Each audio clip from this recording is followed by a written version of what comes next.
2022 has been a tremendous year for Visit Anderson.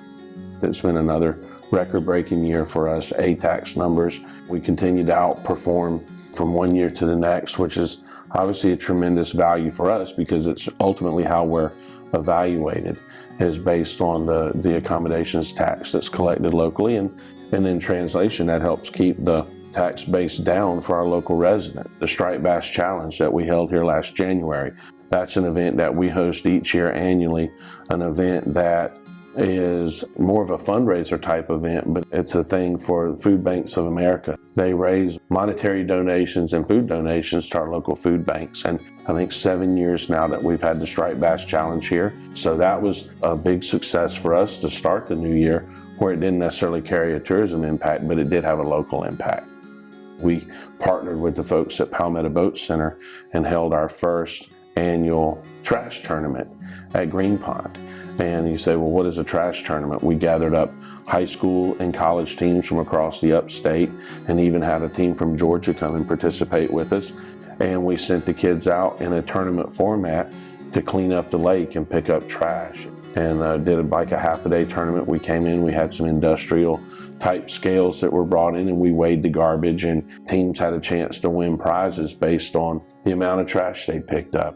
The event was such a success that we're going to do it again in 2023. The county wants to make it an annual event, but it served as a barometer for other lakes. We fielded other calls since then from other lakes and other communities, and even some organizations and companies in the fishing industry that have gotten behind other events like what we had here and held cleanup events at other lakes. We hosted the state wrestling tournament again. We've had the high school state wrestling championships here in Anderson at our Civic Center every year since 2011. We hosted the Bassmaster Classic in the month of March. We partnered with the folks in Greenville with Visit Greenville and hosted a record-setting classic. Over 154,000 people attended the 3-day event that received worldwide press and attention. I think the event carried an estimated economic impact of upwards of $30 million when you combine our numbers with the numbers in Greenville. With the city and their efforts, along with the support from the county to bring back the soiree, that was a success for us last year because it was an opportunity for us to be a part of something that we had not been a part of before. Also in April, we hosted the NPFL, the National Professional Fishing League. We've done fishing events now for really 7 years out of Green Pond, and we're still able to go out and get new people and new anglers and new organizations that haven't been here. So we're continuing to keep fresh faces in our community, in our lake, in our facilities. And the summer's traditionally slower, but being able to host 2 Dixie Youth Baseball tournaments back-to-back in July was a really big shot in the arm for us in what's typically a slower month.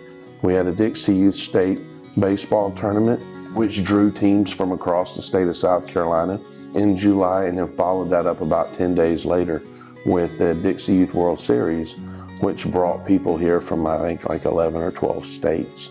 That was our first time hosting the Dixie Youth World Series. We've already started fielding calls about how they want to come back.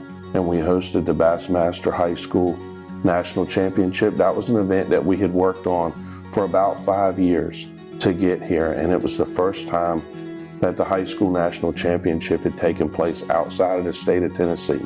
We won an award this fall from Sports Destination Management magazine for that event. It was awarded a Champions in Economic Impact award in the month of September, hosted a Bassmaster Open in the early part of October.